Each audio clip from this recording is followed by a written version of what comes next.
go. So reason number one, all right, reason number one, uh, writers feel that they are unfairly compensated for streaming and online content. All right. So they feel like when they the residuals that they used to get from TV, they're no longer getting those residuals from TV, okay? Because most of these shows have now moved to streaming services. So it's cutting into their bottom line, and shows aren't being syndicated like they used to, and them getting residual dollars over time the way that they used to off of TV. Because the uh the money just isn't there, the ad dollars isn't there, the subscription money isn't there. Well, let me say this. It's not that it isn't there. The studios aren't required to give them more, so they haven't. I will say that the studios have budged a little bit and said they were going to give them like a bit more compensation, but it wasn't quite what they wanted. So you know what I'm saying? So again, writers feel like they are not receiving adequate compensation for their work that is streamed and distributed online.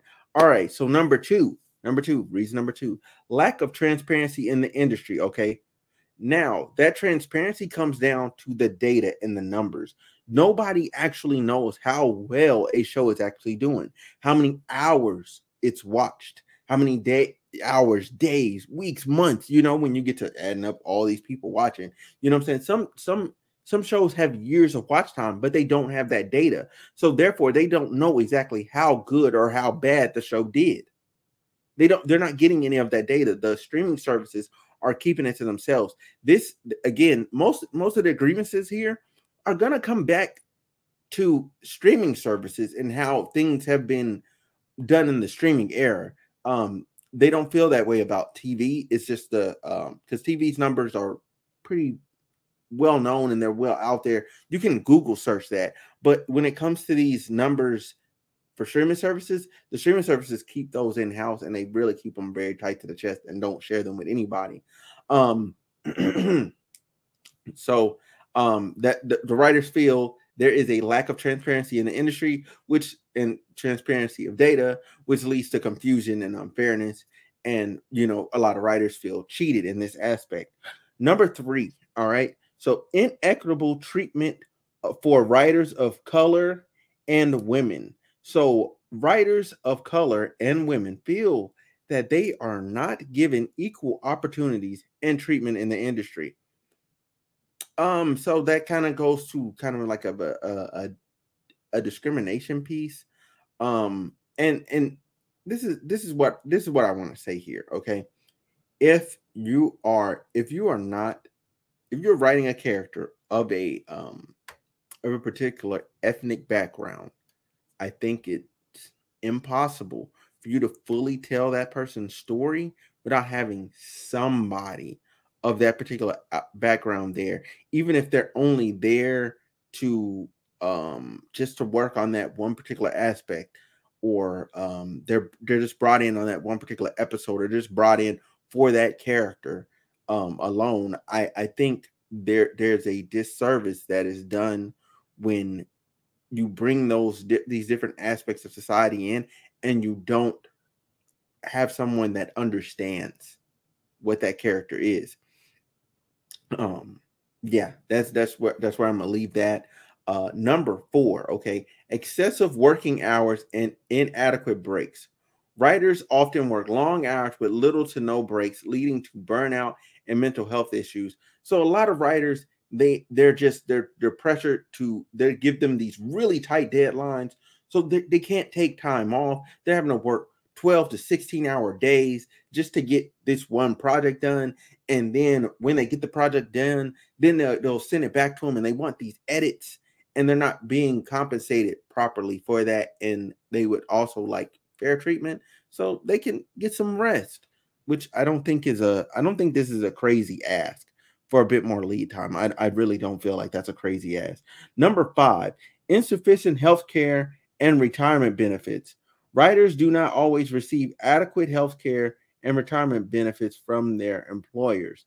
Okay, now this if this writer is employed by this company, then yes, you need to some 401k, something.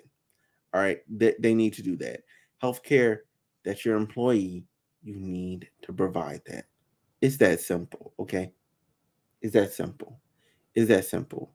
Now, if you're a contract worker, then you're a contract worker, and it is what it is. Like there's no compensation there as far as healthcare and retirement going, and you should know that going in, and that's why you should be paid a bit more in that scenario, and then you can kind of start saving and getting healthcare and stuff for yourself.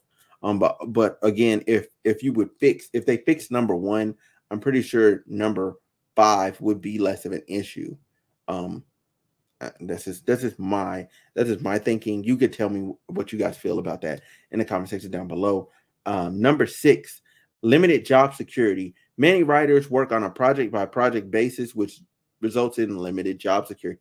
Okay, so look, with the way shows work, like yeah, you worked on that show, and that's it. You know what I'm saying? If somebody else lands the job for the other show as a writer, that's how that works. Now, however, I will say this. They've changed the structure in how the writers room works. So writers aren't being compensated the same way, and they're not working on projects as long as they used to. Like it used to be, if you come in for a show, you got a good job for the next 9 to 12 months. Now they no longer have that. They're doing all the legwork up front. So you might do like you do the writing on a show. Let's just pick a random show. Let's just say you're a writer of Stranger Things, right? That's pretty popular. Everybody knows what Stranger Things is, right?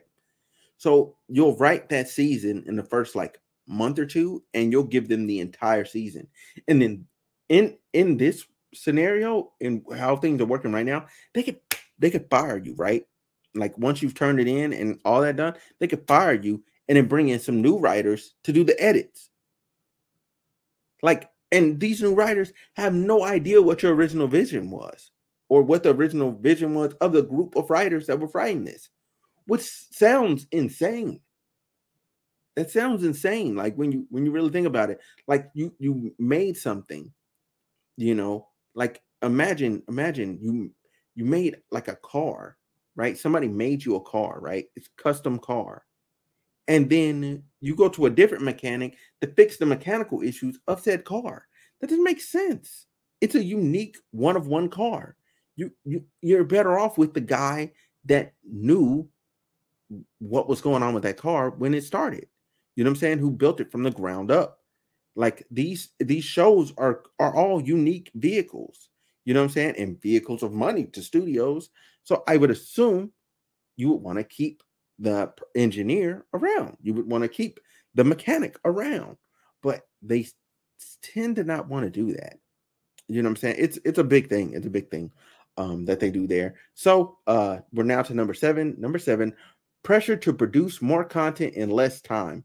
Writers often face pressure to produce more content in less time, which can result in less quality work and more stress. So again, that falls back to the tight deadlines. That falls back into what are we talking about?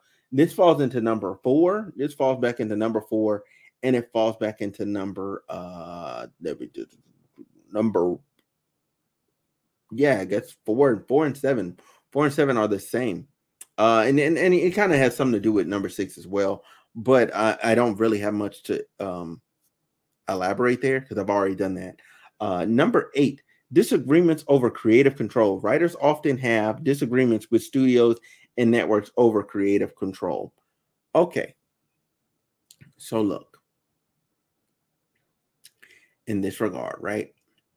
Studios and networks, they know what they're asking for and what they kind of want from the story because that's what you initially pitched them.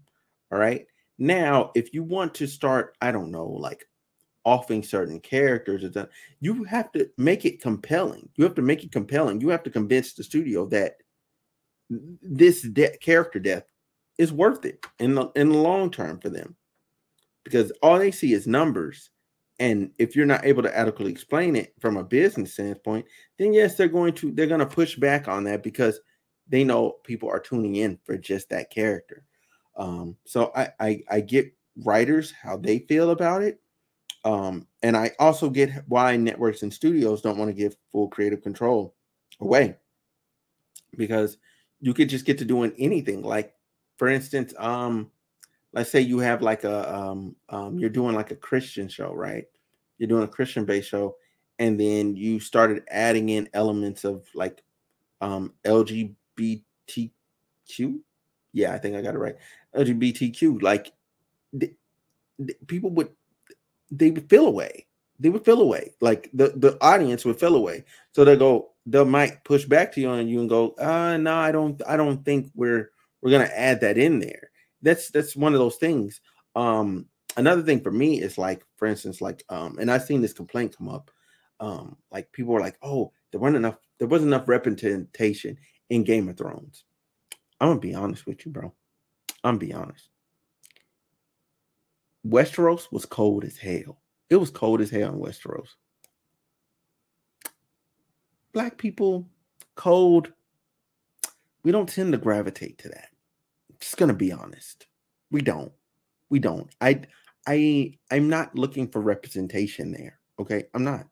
Every show does not need, and I'm gonna go on a slight tangent here. Every show does not need actual representation all the time. We need great, compelling characters. And if through great and compelling characters, you are able to represent a select demographic, great. But that does not supersede the need for great, grounded, and sufficient character writing. Okay? Like, you just, like, for instance, my best example of this is oh my god, I can't remember the dude's name. He was an asshole on Scandal. He was Fitz right hand man. He was his chief of staff. He was his chief of staff. His name is eluding me right now. But he ended up, like, they went seasons, right? They developed his character. And what they did was they end up revealing that he's also gay. That's why he was never married. That's why he never had anybody around, because he was actually gay. And that made so much sense. Like, it added such a deeper level to his character, and grounded him in such a way. Like, and it was like his first, like, well, to me it was his first like scandal where it's like, oh my god, like, this is a big scandal. You know what I'm saying? That his sexuality was a thing. And it dealt with, and also dealt with the struggles of like people coming out later in life. You know what I'm saying? Coming out when you have, like, you know what I'm saying, this persona and this bravado that you've this character that you've made for yourself. You know what I'm saying? And your private life becoming public. I really liked that, because it added a bit of nuance. It added a bit of confusion. It added a bit of gray area to an overall black and white character over time. And I loved it. I loved it. I loved that. That became a very good point. Um when you're dealing with another character like Papa Pope, right? You know what I'm saying? Like, people dealt with Olivia Pope, and you know what I'm saying, people understood that she was black, but there were certain monologues that Pope, the Papa Pope, would make that expounded on the black experience in such a way that, you know what I'm saying, and him addressing like the racial difference between him and her, and I mean between her and Fitz, and like how like that dynamic and the marriage thing or whatever. And he was really like breaking it down, and he would talk about like historical things and all that. And it was great. It was great, and it added a bit of depth there without super harping in on the fact that she's black. Like, because Olivia Pope, whether, I'm just gonna keep it a band, like whether whatever race she was, it's a great character. Papa Pope, great character. Fitz, the president, great character. His wife Millie, great character. Like all the characters that were in Scandal were absolutely great characters. And I love to see it. You know what I'm saying? That's what I'd like to call great and phenomenal writing. Okay. Great and phenomenal writing. Next thing. Sorry for the segue there, but I really wanted to push that point home right there. Number 9, difficulty negotiating with studios and networks. Writers may find it difficult to negotiate with studios and networks, which can lead to unfair contracts and treatment. Basically, they're feeling like all the leverage, okay, that studios have all the leverage. Okay, that's what they feel, right? That's what they feel like. They feel like studios have all the leverage, and there's nothing being done to alleviate their concerns or make it a bit easier for them to negotiate with the studios for contracts. And they just want I believe it's a better baseline contract, like better baseline fees and negotiation terms and things of that nature. That's what they want from off base. And the final thing is number 10, need for greater representation and inclusion in the writers' room. There's a need for greater representation and inclusion in the writers' room, as this results in more diverse and inclusive storytelling. Again, I'm going to say this like this, and this why I said that earlier, and I'm just gonna quickly say it here again. You don't need every race in the writers' room. You could have a whole team of men writers. You could have a whole team of women writers. It doesn't matter. As long as the story is compelling and good. Fantastic. That's it. That's it. Because if that's your job as a creative, is to create something great. It's your job isn't necessarily to always represent all of the things that are in the world and society. Like, you don't have to do that. You don't have to. You don't have to. You don't have to do that. So that's how I feel about that. That is the top 10 things for the writers. We're gonna take a brief break, and I'll be right back. Hey, if you're someone that craves vibes when it comes to music like I do, you need to check out Rose Petals. Rose Petals is a 12-track R&B album by yours truly, Fair Michelle, and it just dropped. It's available right now on all major digital outlets. I'm personally inviting you to come and vibe with me through music. Let me know what you think. Shout out to the home team, the Kosher Sound, and you already know we're supporting and watching Homeroom with Smooth. Let's go. All right. Y'all make sure y'all go check out Farron Rochelle's album, Rose Petals. Okay, y'all make sure y'all go check that